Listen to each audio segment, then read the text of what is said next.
माता पिता सिर्फ बेटा की शादी करवाएंगे और बहू कहाँ जाएगी? बहू रोड पे रहेगी। बेटा को वो अपनाएंगे, बहू को नहीं अपनाएंगे। ये कैसा नियम है?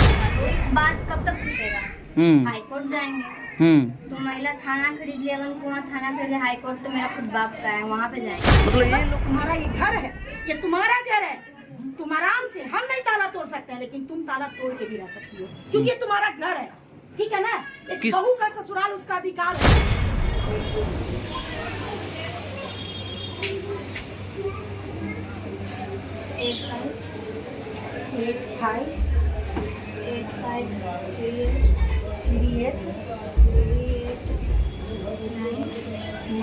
नंबर पब्लिश हो जाएगा धीरे धीरे। अपने से देख कर डाल कीजिए। हाँ, डाल दीजिए। वीडियो भी रोक सकते थे। आए हैं तो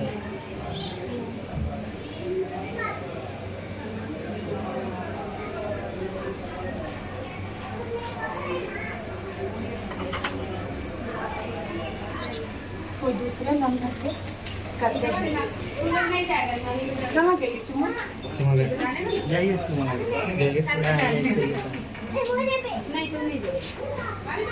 दादी कहाँ गए हैं ये लोग? कहाँ गए बोलो? हम तो तेरा पर से थे बाबू। अरे ठीक हो।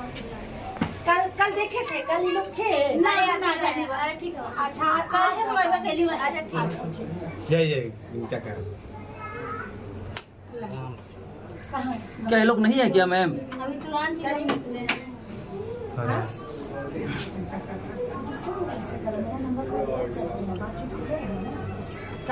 और कोई के फोन करना। दूसरा कोई मोबाइल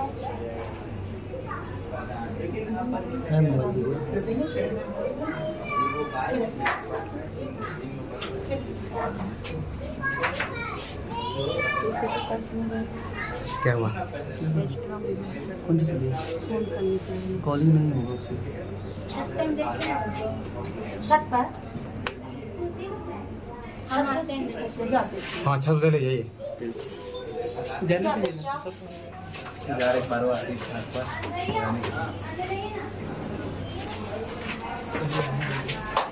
ना ठीक है, वो देखने गई है। क्या मैम ये लोग नहीं है घर पे क्या? क्या ये लोग घर पे नहीं है शायद।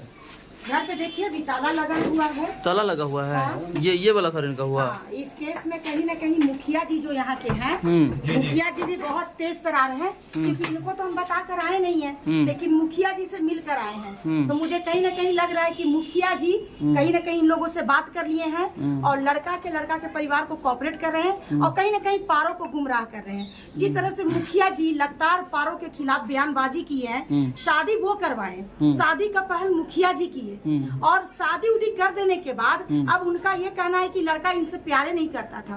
तो मुखिया जी शादी के पहले ही आप इतना चीज कर लेते। तो आप शादी करवाने के बाद लड़का को भगवा दिए हैं और कहीं न कहीं देखिए हम लोग आ रहे हैं, इसकी सूचना यहाँ दे दी। प्यार नहीं तो शादी कैसे हो गया? प्यार नहीं तो शादी कैसे हो गया? प्यार नहीं तो शादी कैसे हो गया? और 4 साल से कैसे दोनों साथ रह रहे थे?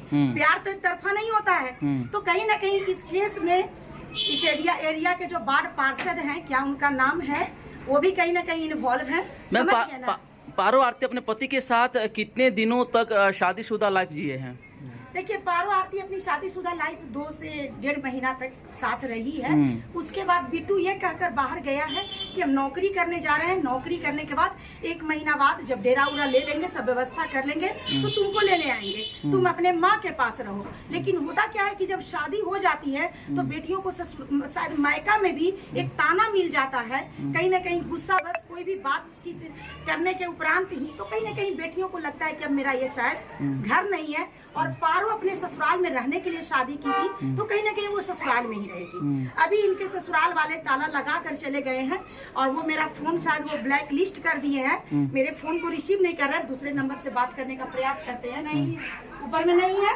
देख लीजिए कि किस तरह से सास ससुर षड्यंत्र कर रहे हैं अपने बेटे को बचाने के लिए। वो शादी तो कर लिए, लेकिन कहीं ना कहीं पारो को गुमराह करने के लिए वो ताला लगा के अब फरार हो गए हैं। तो कोई दिक्कत की बात नहीं है, हम लोग 1-2 दिन वेट करेंगे। आज कहीं ना कहीं थाना भी बहुत व्यस्त है, तो कहीं ना कहीं हम लोग 2 दिन और वेट करेंगे और उसके बाद फिर लेके आएंगे पारो को। प्रेम प्रसंग में ये लोग 4 साल तक जिए हैं लाइफ का अपना, और वैवाहिक जीवन जो है इन लोग का 1.5-2 महीना का रहा। 2-2.5 महीना ये लोग साथ रहे। और वैवाहिक मतलब जीवन जीने के बाद में अब कहता है कि प्रेम ही नहीं था।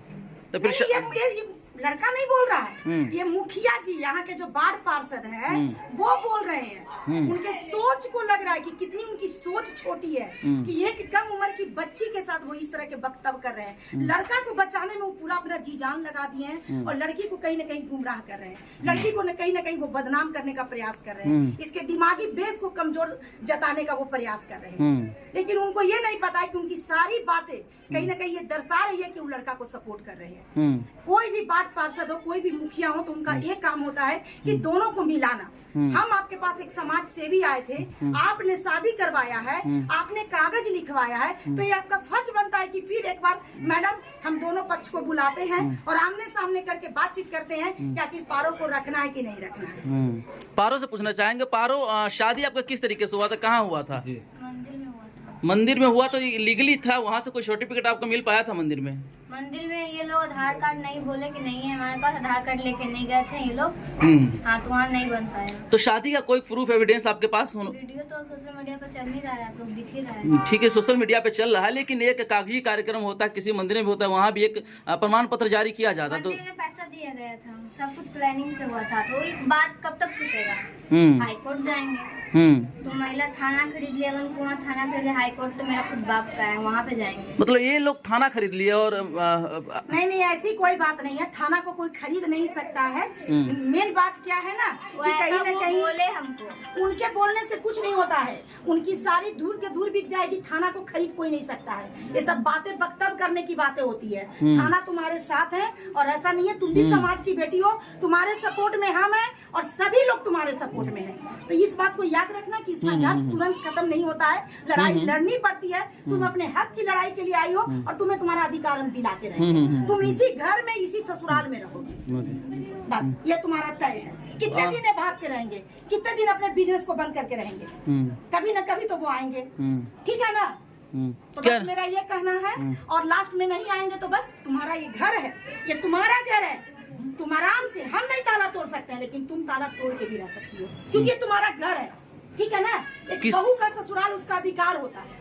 आप लोग कैमरा में नहीं आइएगा बहन जी, लेकिन आपको कहते हैं क्या बहू का ससुराल घर होता है कि नहीं होता है? हम लोग भी तो उसी तरीका से रह रहे हैं ना।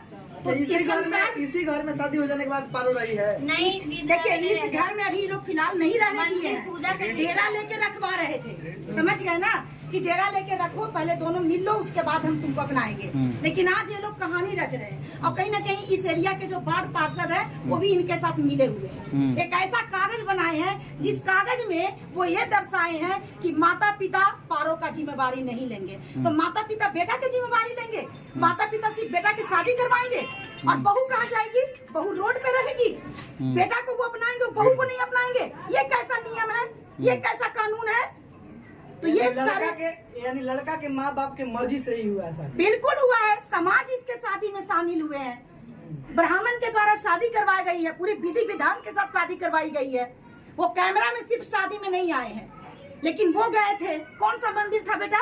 करौता मंदिर में सब जाके दोनों पक्ष, न इसके माता पिता बच सकते हैं न ये बच सकते हैं, माता पिता की मर्जी से इसकी शादी की गई है।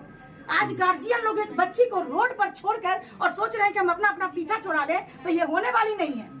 आप शादी के समय ही मना कर देते, आप सपोर्ट नहीं करते बेटा को। बेटा जिस दिन कमाता उस दिन शादी करता, नहीं तो जेल जाता, कुछ न कुछ कंडीशन तो आता। न्याय मिल पाएगा? तो आप कहीं न कहीं बच्ची को भटका, बिल्कुल मिलेगा। नारायणी शक्ति फाउंडेशन लगातार इसके साथ है और चाहे मुझे जहाँ पारो को लेके जाना पड़े, हम पारो को इंसाफ दिला के रहेंगे और इसके ससुराल में भी रखवा के रहेंगे। चलिए, बहुत बहुत धन्यवाद मैम। धन्यवाद।